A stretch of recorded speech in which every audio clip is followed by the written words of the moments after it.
You're listening to the weekly Parsha Podcast with Ari Goldwag, recorded with Hashem's never-ending assistance in Ramat Beit Israel, 2779-2019. This week's Parsha in Chutz La'aretz is Bamidbar, Naso in Eretz Yisrael. And I'd like to share with you something that I think will also be connected to Shavuos, which is soon upon us. So at the end of Bamidbar, so we find that the Torah tells us about the Shevet of Levi, the special jobs that they were entrusted with. The Torah tells us that the group of Kehas, the family of Kehas, was entrusted with the carrying of the most precious parts of the Mishkan. The Aron Habris, the Ark of the Covenant. So the Medrash goes through and tells us that there was something special about the Jewish people, of course. There's something special about the tribe of Levi. There's something special about the family of Kehas, which of course Moshe Rabbeinu was from Kehas, if I'm not mistaken. And so what was special about Kehas? What was special about the fact, why were they able, or what was the idea, what was unique about Kehas that they were the ones that would be able to carry the Aron, or what was unique about them because of the fact that they carried the Aron? It says like this: So the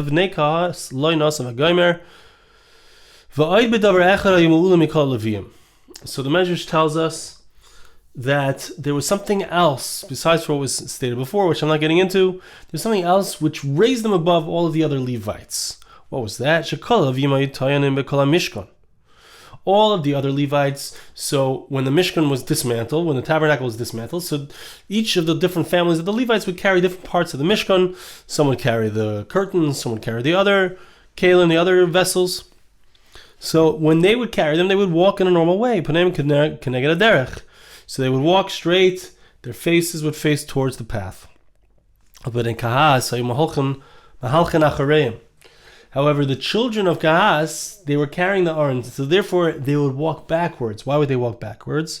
Their face would face towards the Aron, because they didn't want that their back should face towards the Aron. It was inappropriate. It was not kovedik. It wasn't proper respect to the Aron that their backs should face towards the Aron. Okay? Now, what is the idea? An amazing thing happened here, okay? We see that the Kahat family, they were the ones in charge of carrying the Aron. So despite the fact that they were the greatest of the Levites, the greatest of the entire tribe of Levi, the greatest of the entire Jewish people, nevertheless, an amazing thing. They weren't haughty. Other way around. They were completely meshubed, they were completely subservient in front of the Aron. They didn't see themselves as greater, or they were completely humble. An amazing thing. That there's no such thing as showing haughtiness in front of Hashem. Okay, so we see that even though the family of Kehas were the most dignified, the most on the highest level of the Kavan, when they would carry the Aron, when they would carry the Ark of the Covenant, so they didn't do it in a way which was gaivadik, in a way which was prideful, but rather they carried it like they were slaves. They understood that in order to be great in Hashem's eyes, they needed to be as low as possible. Okay? And the Medrash ends off, the Torah is life. Hashem says, the Torah is a tree of life to those who hold on to it. Another verse that says that the Torah is life to all those who find the Torah. It cures a person's flesh. They were the ones who carried the Aron Habris. What did it represent, the Aron Habris? What did the Ark of the Covenant represent? It represented the Torah. It represented our relationship with Hashem. It represented His instructions to us for life. So they were the ones who carried the Torah.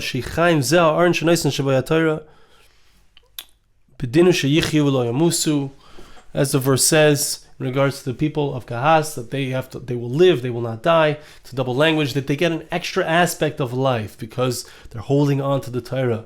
They're holding on, they're carrying the Torah. But what does that require of us? And this comes back, and we're going to see more things here soon that are very interesting.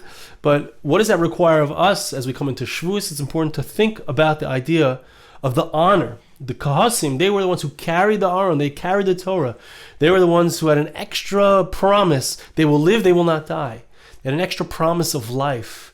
Why? Because of their avdus, their hishtabdus, their complete giving up of themselves, completely giving up of their pride in order to honor the Torah, in order to honor the Aron Habris, in order to honor the Ark of the Covenant, the Torah itself. Now, I want to share with you something which is really cool, which I found. The Rashash mentions that here on the side of the Medrash, he says something very interesting. He says that we find this idea in another place. We see over here that the Leviim, these Levites, the Kahat family, when they would carry the Aron, they would face towards the Aron. They wouldn't want their backs to be facing the Aron. It was inappropriate. It wasn't respectful. We find this idea in another place. Very interesting. Okay, we find it in a Medrash. It's in Bereshis, in Perek Nun Daled, in Parsha Nun Daled of Bereshis, in the Medrash. It says like this. Now, the Medrash here is quoting a story that's in Tanakh.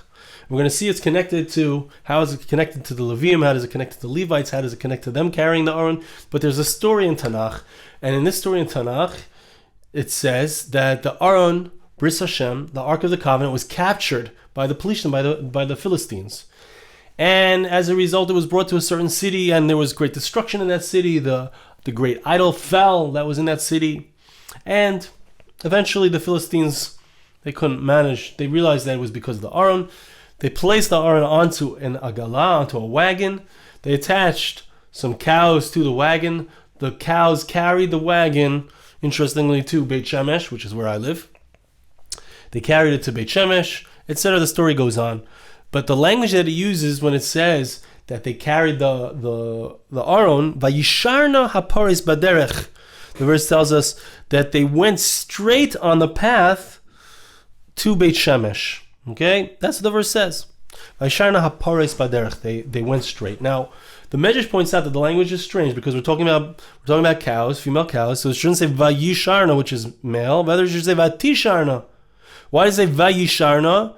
So the Medrash understands that it means something different here. There's something else going on here besides for just the fact that they walked straight. Says the Medrash like this. They went straight. There were two things here. There was a yashar, there was a certain correct thing that they did. There was a correct thing that interestingly, the animals, these cows did when they carried the Aron. They turned around. They actually detached themselves. I saw one of the Midrashim here says, one of the Meforshim. They detached themselves from the wagon. They turned around. They faced the Aron. So instead of allowing their backs to be facing the Aron, they did the same thing as the Kohanim did, as we saw in our Medrash, in Parsha Bamidbar. They turned around. And interestingly, what did they do when they turned around? Amru Shira. They sang. They sang a song. Right? And we know, by the way, it's not explicitly stated in our Medrash in Bamidbar, but we know that the Leviim, the Levites, one of the special things that they did in their service of Hashem was that they sang songs. They sang in the Mishkan. We're going to come back to the Leviim very soon. Okay? But these cows, they started singing. Amazing thing. Unbelievable. They started singing. They faced the Aron and they started singing. And I want to understand what is the idea here that when the cows face the Aron, they start singing. What is the idea? Before we get to it, let's look what they sang. They sang with their mouths. Ezo Shira Amru. So the Medrash wants to know, which song did they sing? The Medrash gives a few different possibilities. Rabbi Meir Amar Shiras Hayam Amru. They sang the song of the sea. They sang Az Yashir Moshe. They sang that same song that Moshe Rabbeinu sang in front of all the Jewish people. Let's remember, Moshe is from Kehas. He was from the same family. Moshe Rabbeinu led the entire Jewish people. Do we think of Moshe Rabbeinu as a great singer? I'll tell you a secret. He was a great singer. Not only was he a great singer, but I think we can say safely that he was the greatest composer of all times. Why do I say that? Moshe Rabbeinu sang Az Yashar Moshe. He's saying, Shir Hashem ki goy go. I will sing to Hashem for the great things that He's done. He caused all their horses and their riders to be drowned in the sea. So he sang this amazing song. And not only, why do I say he's the greatest composer of all times? Because Moshe Rabbeinu sang that song at the point of Geula of Mitzrayim, of Egypt. And Az Yashir Moshe, Chazal tell us, Az Yashir means then he will sing. That same song that Moshe Rabbeinu sang is a song that we are going to sing hopefully soon with the advent of the Messianic age, with Mashiach, with the Geula that we're going to see from the final wars that are going to go on. Okay, so that song that he sang was the same song that the cows sang when they carried the Aron back from the Philistines. They brought it back to Am Yisrael, to Beit Shemesh. Okay, the different opinions. Rabbi Yochanan Amar Shiur Hashem Shir Chadash, a different song, a new song. It's also interestingly a reference, possibly, or it would seem to me, to the song that we will sing when Mashiach, when the Messiah arrives. Those are Amar Halil Hashem, Kiru B'Shmai. Different possibilities about which song they sang. Okay. Now, what's interesting, and I want to show you the ending of this medrash. Excuse me, Amar Shmuel Bar Nachman, Kama Yigiyos Yoga Boy Ben Amram, Ad Shalimit Shir Levim. Rabbi Shmuel Bar Nachman says, a pshat in the pasuk, it says, Vayisharna Aparis. What is Vayisharna? Right? Remember we said it should be Vatisharna. What's Vayisharna? He says, HaKadosh Baruch Hu was talking to the cows. And he said to them like this. The son of Amram, Moshe Rabbeinu. Interestingly, the son of Amram, who's the son of Kehas. Moshe Rabbeinu, the son of Amram, he went to so much efforts, Al Shalimit Shir Levim, until he taught the songs to the Levites. They had to learn all these songs which they would sing in the Beis Hamikdash, in the temple, in the tabernacle. But you, cows, you just sing these songs on your own. Yashar chelchem. I give you a yashar koach. Your strength should be strengthened. Yashar chelchem. That's what he says. Vayisharna is a lashon of yashar. Yashar is something that we say. Yashar koach. You should. That's what we say when someone does a good job, or when someone finishes something which is a mitzvah. Yashar koach. Your strength should be strengthened. So Hashem said an amazing thing. He said to the cows, Yashar koach, you were able to figure out this song that Moshe Rabbeinu took so much effort to teach the Levites. You were able to figure out that song.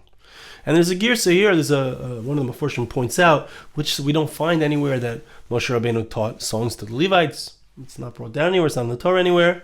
Okay, we could say like we said, because they needed to sing those songs. How do we know that Moshe Rabbeinu was the one who taught them the songs? Okay, we find Moshe Rabbeinu sang other songs, so it would make sense perhaps that he would teach the songs to the Levites. But he says that it could be that it's referring to the fact, a different girsa he brings, different possibility in the Medrash, is that Hashem said, wow, you were able you cows were able to figure out the song that Moshe taught to Am Yisrael, not to the Levites. Okay, it's a different possibility. But either way, the cows were able to compose amazing songs. They were able to be machaven, to think of the same song that the greatest composer of all time, Moshe Rabbeinu, had made up, the song of the Yam. Az Yashar Moshe, that song. They were able to sing that song. Or they were able to sing the songs of the Levites in the Beis Hamikdash. What is the idea here? And I think, I am perhaps in a unique position to be able to respond and answer this question. Not everybody is a composer who also gives divrei Torah. But I was thinking about it, and, Baruch Hashem, I've been zeiche, I've merited to have a number of very popular songs. They became so popular, people don't even know that I composed them. Like a song like Oy Kari Boy No Olam Oy Ve'olamaya. Or some are more known, like Amichai, which I wrote, which is on YouTube, has 7 million views, or other songs, Lo Nafsik L'Rkod. I also composed some songs for Benny Friedman, Yesh Tikva, Ivri Anochi. These songs, what is it? How does a person compose a song like that? People ask me all the time, how do you make up songs? What's the secret? How do you make up a good song? And I think that the secret is right here in this medrash. The secret is right here in this medrash. When a person is focused. This is the secret to Torah songs. This is the secret to spiritual songs. There are people making up songs that are not at all spiritual, and I don't know the secret to those songs. But what you see in this medrash is the secret to making up a real song which is the greatest song of all time, like a Moshe Rabbeinu, Oz Yashar Moshe, a song of Geula, of redemption. What is the secret? The secret is right here. Hafchu peneim klape Aron va'amru shira. What do they do? First, they turn towards the Aron and they start singing. And I would venture to say that the Bnei Kehas, they also turned towards the Aron and they started singing. And there was something that happened when Am Yisrael was saved, when they had a Geula, which was the same exact concept as turning towards the Aron, and the automatic response is Az Yashar Moshe. When the Jewish people started singing what had just happened, they were saved from the sea. They saw they were completely meshubed to HaKadosh Baruch Hu.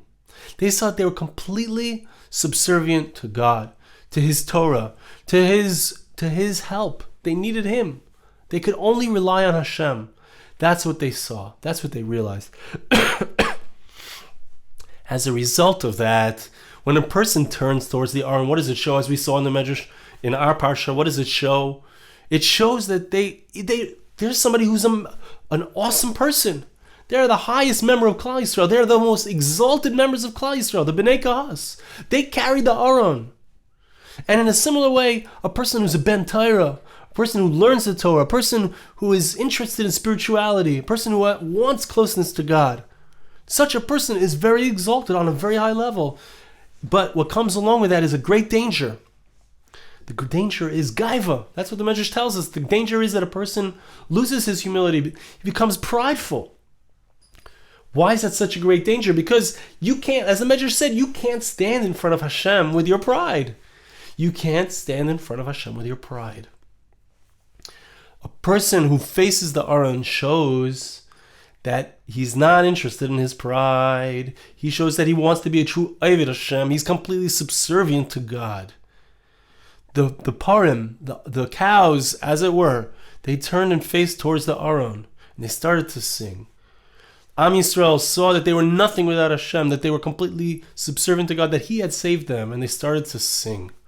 When the Messiah arrives, when Mashiach comes, the final Geula, it will seem like there's no way, just like a good example of it is the 6-Day War in 1967, when the Jewish people thought we were done here. We thought we were done. They were surrounding us from all sides. We were done. Right? But HaKadosh Baruch Hu turned everything around. Hashem turned everything around. And it was clear that it was miraculous. It was miraculous. And it is miraculous. And the final Geula is also going to be a situation where it seems impossible for us to succeed. And HaKadosh Baruch Hu does it, and we turn around and we see there's nothing else besides Hashem. There's no other solutions. Complete subservience. Giving up our pride. Even though we're so great, we're Am Yisrael. Hashem has brought us back to Eretz Yisrael. But no pride. Completely subservient to Hashem. That's where the song starts. The song comes in, that emotion, that overflowing of joy, of thanks, of Ashir Hashem ki ga'ai ga'a. Thank you Hashem, because you are the greatest. Ki ga'ai ga'a means Hashem is the greatest. Hashem is everything. Hashem is the one who's entitled to have gaiva, to have pride. Why? Because He really is the source of all pride. He's the source of everything that's real. Everything that's real, He is the source of. So that's the ultimate praise. That's the ultimate song. The song comes, the true song comes, the true deep song that moves people, the true deep song that moves us comes in subservience to Hashem. And when we are truly subservient to the Torah, when we turn towards the Torah, instead of allowing our backs to be facing the Torah, we turn towards the Torah. What does the Torah want from me? What does it mean to be subservient to Hashem? We've been counting down the days to Kabbalah Torah. We've been counting down to receive the Torah. What does that mean? It means that this is an exciting moment. We are getting the Torah again. It's a new chance to rededicate ourselves to the Torah, to turn towards the Torah, not allow our backs to be facing the Torah and we are leading and the Torah is behind us. Chas v'shalom, it's the other way around. We face towards the Torah, we walk backwards. The Torah is leading us even when we're in front, so to speak. The Torah is still leading us. We are facing towards the Torah. That's an amazing thing that we learn. And that, when a person is faced towards the Torah, faced towards HaKadosh Baruch Hu, faced towards his relationship with Hashem, with absolute subservience, despite the fact that he's a great person, despite the fact that he has everything going for him, he's the top of the heap spiritually. No, I face towards the Torah, I'm meshaveh myself completely subservient. That person starts to sing. Even a cow, HaKadosh Baruch Hu says, yashar koach. Wow, what a song. You guys nailed the same song as Moshe Rabbeinu. You were able to sing that same song. Why? Because even the cow recognized it had to turn and face towards the Torah. That it's the Torah that gives meaning to everything in reality, from the human being all the way down to every aspect, to the animals and all levels of reality. Everything is given meaning because the Torah gives it meaning. Everything is given reality because the Torah gives it reality. And the result of that is a song. When we come into Shavuos, it needs to be with this concept, with this idea. What is the Torah? The Torah is what we need to make ourselves subservient to. It's what raises us up, right? Why was Kehas the greatest? Because they were the ones who carried the Torah. To the extent that we carry the Torah, to the extent that we represent the Torah, we are elevated by that. But to the degree that we're elevated by the Torah, we need to make ourselves more and more subservient to the Torah, more and more subservient to HaKadosh Baruch Hu. And the result of that is song. The result of that is an amazing expression. How lucky we are, how grateful we are to be that Hashem is the one who has given us this life, that it's Hashem who's manifesting in our lives. And that, ultimately, is the greatest song that we can possibly sing. And it's the song of the Torah. And it's the song that each one of us sings as we learn all night long on Shavuos. I want to bless you, and I ask you to bless me. Hashem should help us to bring this idea into our hearts, to develop that subservience to the Torah, to face towards the Torah. Hashem should help us to face towards the Torah, to allow the Torah to lead us. Even if we may be leaders, Hashem should help us to be those leaders with a proper attitude about the Torah. And Hashem should help us to compose the most beautiful songs in thanks to Hashem for bringing the Torah into our lives. Thank you so much for listening. Have a wonderful Shabbos and a beautiful Shavuos. This podcast was made possible through the gracious donations of listeners like you. For more podcasts like this, please visit www.arigoldwag.com or search on iTunes Ari Goldwag.